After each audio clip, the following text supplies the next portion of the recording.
कोणी आलं होतं का इकडे? हो, पण कोण होती ते माहित नाही. पुरुष योद्ध्याचा वेश परिधान केलेली कोणी स्त्री होती. कदाचित स्वराज्यातील हेर असावी. पण स्वराज्यात स्त्रिया कुठे असा योद्ध्याचा वेश धारण करून बाहेर पडतात?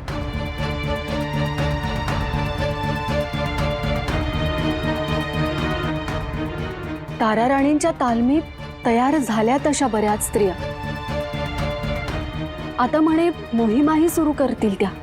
छत्रपती जिंजीला गेले, मात्र तारा राणींनी ही धग सुलगावत ठेवली. जी कोणी स्त्री आली होती तिने काही निरोप दिला का? नाही ना, ती काही बोलणार इतक्यात वजीर आला इथे आणि तिला इथून निघून जावं लागलं.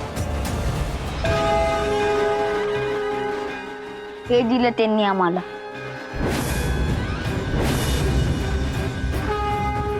शंभू मुद्रा.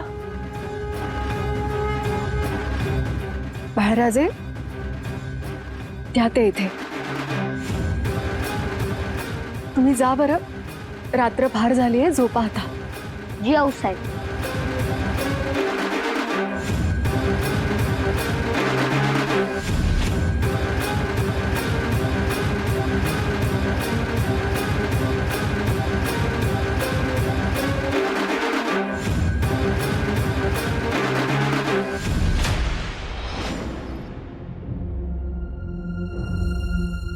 अरे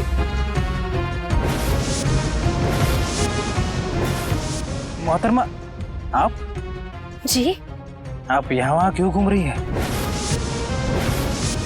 जी, वो हम बस. हम जानते हैं आप चोरी छिपे हमें ही देखने आई है ना. जी, डरने की कोई जरूरत नहीं. पूरा जमाना हमसे डरता है, लेकिन आप तो हमारी साहिबा हैं. और अगर आप हमसे डरेंगी तो फिर हम दीदार किससे करेंगे? जी हम जाए. अरे जरा रुकिए तो, हमें इस जमाले रुख को देखने दीजिए. शहजादी साहिबा खफा हो जाएंगी, हमें जाना होगा. कुछ तो राज है साहिबा जो आप हमसे छिपा रही हैं.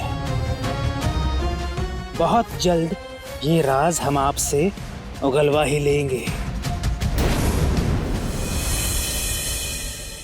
अगं बये, खरं खरं बोल ना, काय लपवतीस? माझा काय बी दोष नाही. म्हणजे कुणाचा तरी काही दोष आहेच. हे बघ, उद्या राणी साहेबांच्या जीवाला काही धोका झाला तर त्याला तू जबाबदार असेल सगुणा. जी राणी साहेबांची आज्ञा होती, कुणाला बी काय बी सांगायचं नाही. कशाबद्दल? राणी साहेब दालनात नाहीत.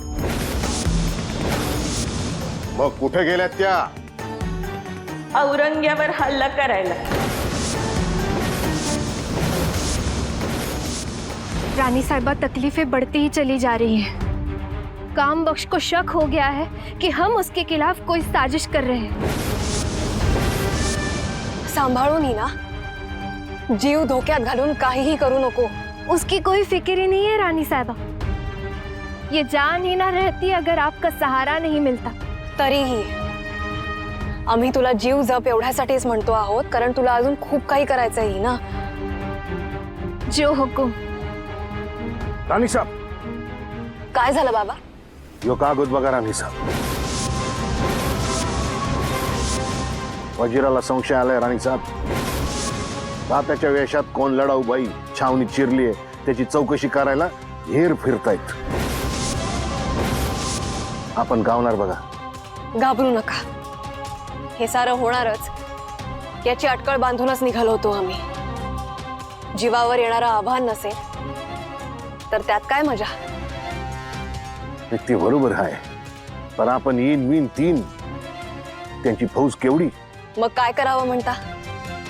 माघार घ्यावी नहीं नहीं, इसके बारे में तो हम सोच भी नहीं सकते।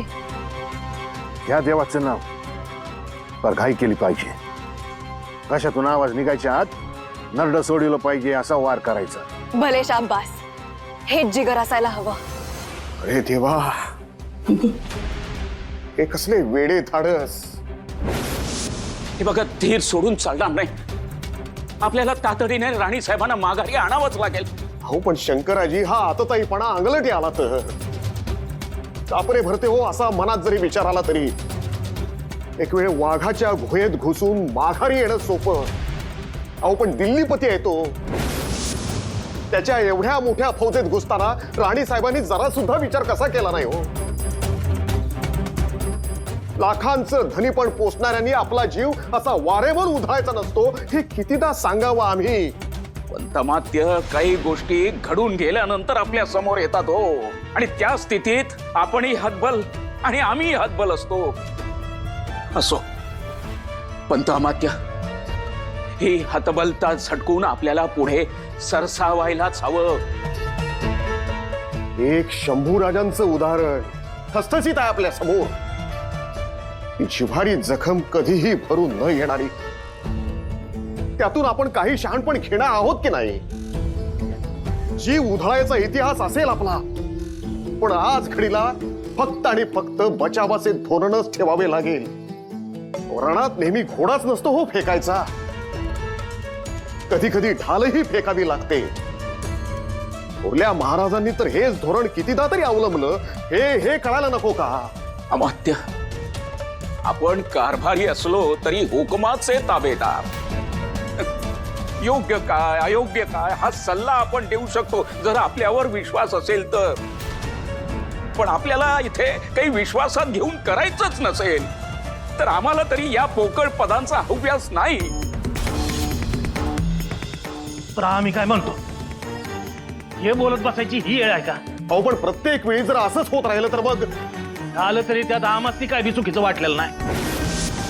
जाधवराव, ऐका पण, राणी साहेबांचा पिंडही आहे का?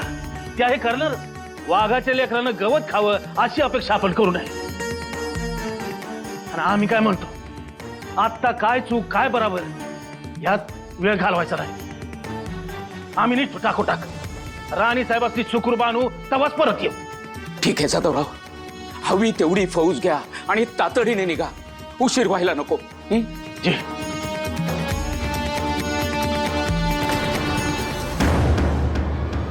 हिना, आम्हाला औरंगजेबाबद्दल, त्याच्या दिनक्रमाबद्दल, एकूण साऱ्याच बारीक सारीक हालचालींबद्दल सर्वतोपरी त्वरित माहिती मिळायला हवी.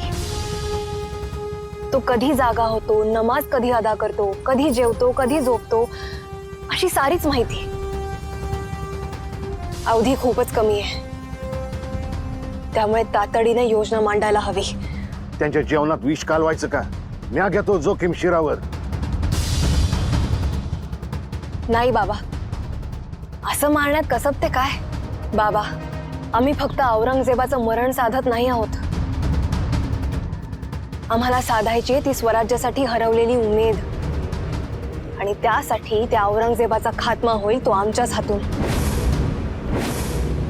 त्याच्या समोर उभं राहून त्याच्या छातीत कट्यार खुपसताना त्याच्या नजरेत उतरलेलं खौफ पाहायचंय आम्हाला.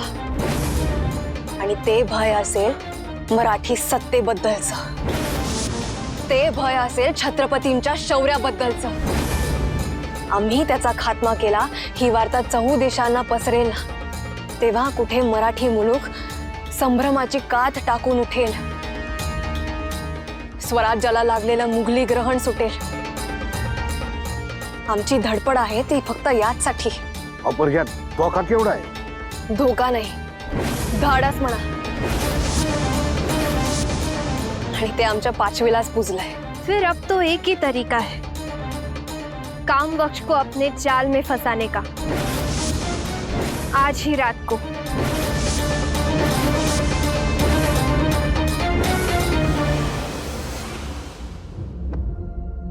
हुजूर, कहिए वजीर सल्तनत, कैसे आना हुआ? हुजूर, छावनी में कुछ उथल पुथल सी लग रही है. क्या? आला हजरत के निगाहे दस्त में कोई कसर न रहे, इसीलिए. साफ साफ बताएं क्या हुआ? हुजूर कल रात एक औरत हमसे मिली। वो कह रही थी कि हमारी ही फौज में शामिल है, जासूसी का काम करती है। कोई अहम खबर थी, इसीलिए बादशाह सलामत से मिलना चाहती थी। हमने उसे आज सुबह आने के लिए कह दिया, लेकिन पता नहीं वो कहां चली गई। ऐसे कोई भी आए और आपको सल्तनत वफा की तसल्ली दे तो क्या आप उसे आला हजरत के पास ले जाएंगे? लेकिन हुजूर उसके पास इजाजतनामा भी मिला। वैसे थी वो मरहटन, लेकिन उसका पूरा खानदान रायबागन की फौज में शामिल था। रायबागन को उस्ताद मानकर वो शागिर्द की तरह उन्हें पूछती है। जासूसी और सिपा सालारी का भी काम करती है।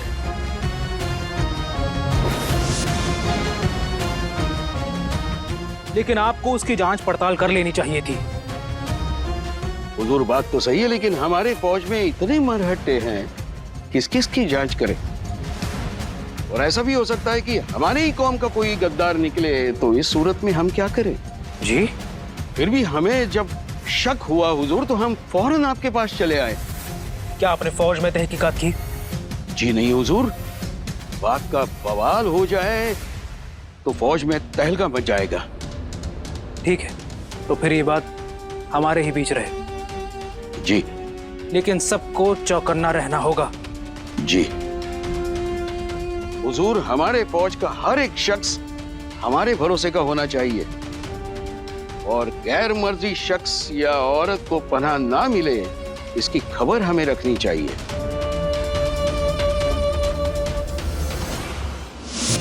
अरे मोहतरमा, आप जी, आप यहाँ वहाँ क्यों घूम रही हैं? हुजूर, हमारा ख्याल है कि बादशाह सलामत के हिफाजत का जिम्मा अब आप अपने सर उठाए। शहजादी साहिबा का भी यही पैगाम है आपके लिए। ठीक है वजीर आजम, हम देख लेंगे। धनाजीराव, कशी वाट चुकला म्हणायचं? वाट चुकलीच म्हणायची आता पतूरची। नागोजीराव, तुमचीच वाट खरी होती। किती बी कष्ट उपसलं नव तरी कदर नाही बघा स्वराज्य। खरं सांगताय का? शब्दावर सांगतो राव, पण आता ठरवलं आपण। आता पतूर मातीच खाल्ली, पण आता पाचशाहीत जाऊन आपल्या जन्माचं सोनं करून घ्यायचं। असं म्हणजे तुम्ही आमच्या पंक्तीला येऊन बसणार तर? हा धनाजीराव, पटणार? नाही पटत ना? मग घ्या घ्या ही आमची समशेर। अहो घ्या, डोसका मारा आमचं, पण पुन्हा स्वराज्यात जायला सांगू नका। धनाजीराव, आज झालो, अति झालं अगदी। कोंबड झुंजल्यावर आम्ही झुंजत राहायचं आणि बाकीच्यांनी बाजूला बसून टाळ्या पिटायच्या। बरं ते बी खपवून घेतलं असतं। पदात काय हो आमच्या? एक तरी पद, एक तरी मानाची जागा आहे का आमच्यासाठी? तुम्ही इथं राहून जहागिरी मिळवली हो, पण आम्ही तिकडं मेलो गेलो तर आमच्या बायका पोरांनी काय देवळा मोर बसून भीक मागायची का काय? काळाची पावलं ओळखायला लागतात धनाजीराव। ती आम्ही आधीच ओळखली होती, म्हणून तर बाजूला झालं। धनाजीराव, म्हणून आज लक्ष्मी आमच्या घरी पाणी भरतीया। तू कसा असा हात जोडून दारात उभा आहे, आणि पातशाही दरबारात मराठ व्हायती वेगळीच, निष्ठा असा शबूत टाकायचा, अशी पटापटा हलत्यात दळ। तेच तर, म्हणून तर तुमच्याकडे आलो। म्हणलं आम्हासनी थेट बादशाच्या मोरं नेऊन उभं करणारा एकच वजनदार माणूस, फकस्त नागोजीराव। आता तुमच्यासारखी पाचशाही संघ निष्ठावंत माणसं भेटतील तरच काहीतरी आमचं होईल। धनाजीराव, आमची निष्ठा फक्त आमच्या वतनाची, तुम्ही बी तसंच वागायचं बघा। तसं तर तसं, फकस्त आम्हासनी बादशाही जागा मिळवून द्या। हे आमच्याकडे लागलं। पातशाही सलामत दर्ग्यातनं दर्शन घेऊन आलं की पहिलं तुमचं काम मार्गी लावतो बघा। एवढा वकूत कोणाजवळ आहे? आता आम्ही स्वराज्यातलं समज सोडून आलो म्हणल्यावर बडी बडी देंडा आमच्या मागावं लागले. आमचा विचार बदलायच्या आत आम्हाला 500 चेक ठेवा. पाहिजे तर दर्ग्यावर जाऊ की. बर, करू तसं. बघ, उद्या पहिल्या प्रहरालाच निघूया, मग तर झालं.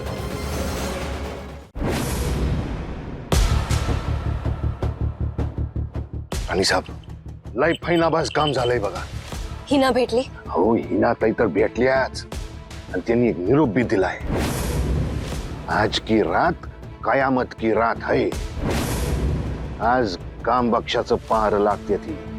म्हणजे आजची कयामत त्या काम बक्षवरच यायला हवी. तेच तर म्हणतोय ना. हिना ताईंनी एकदा का काम बक्षाला गाफील केलं की मोका साधायचा. पण तो काम बक्ष आहे. त्याच्या अंगातही त्या औरंग्याचं रक्त खेळतंय. हुशार राहायला हवं. कोल्ह्याचं रक्त अंगात खेळलं तर कोल्ह्याच निपजणार आहे त्यो. तुमच्यासारख्या वाघिणी समोर काय निभाव लागणार त्याचा. नाही बाबा, तसं असतं तर 10 वर्ष झुंज द्यावी लागली नसती आम्हाला. दुश्मनाला तोलून मापून समजून घ्यायला हवं. वाव शोधायचा, निघाव घालायचा. हे तत्व पक्क ध्यानात ठेवा. आता ताईपणा नको. राणी साहेब, ढाल धरून चाल करण्याची रीत आम्हाला माहित नाही. कट्ट्यारीवानी थेट घुसणारी माणसं आम्ही. पण बाबा, नाही राणी साहेब, आता काय बोलू नका सर. अहो, हाजी हाजी करणाऱ्या या हातांना आता कुठं समशेर गावली.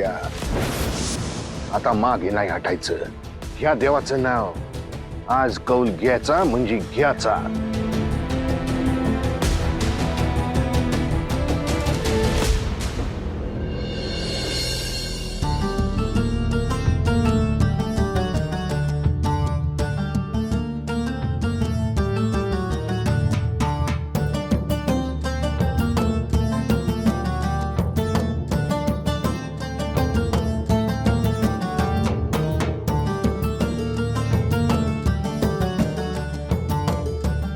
क्या बात है, हमारे हाथों से शमशेर छीनकर आपकी नजरों के तीर से हमारा कत्ल करने का इरादा तो नहीं है आपका? इरादा तो कुछ ऐसा ही है. फिलहाल आप ये संभालिएगा. हमें पहरा भी तो देने जाना है. आज आपके खिदमत में हम हैं. हमें छोड़कर जाएंगे? हमें रोक कर तो देखिए, पूरा जमाना भी रुक जाएगा. तो फिर ठीक है. आज आपको पहरे पर जाने की कोई जरूरत नहीं. और वैसे भी किसकी मजाल की मुगलिया सल्तनत पर हमला करे. ठीक है, हम रुक जाएंगे अगर आप हमारी इस रात को जन्नत बना दे. जी, इसीलिए तो ये साकीगरी कर रहे हैं. पिलाना ही था तो नजरों से पिलाती. चलो, आपकी निगाहों में डूबकर ही आज इस साकी का मजा चख लेंगे.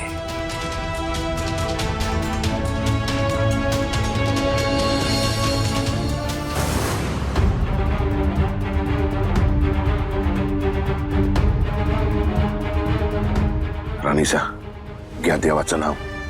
वा मोर.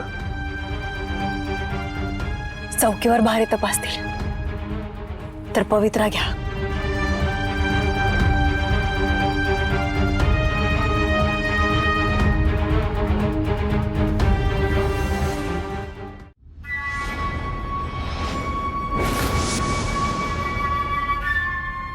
प्याला तो खत्म हो गया और लाएंगी? जी.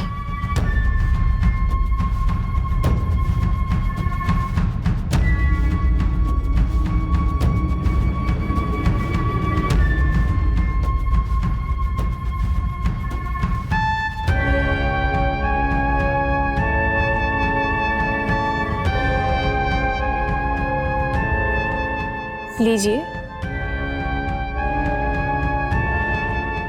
एक बात पूछे आपसे. जरूर. आप हमसे निकाह कब करेंगे? आप कहे तो अभी. जी नहीं, हमें शहजादे की जोरू नहीं बनना है, हमें तो बेगम बनना है। वैसे आप सुल्तान कब बन रहे हैं? अबू की मौत के बाद। मतलब बहुत ही जल्द।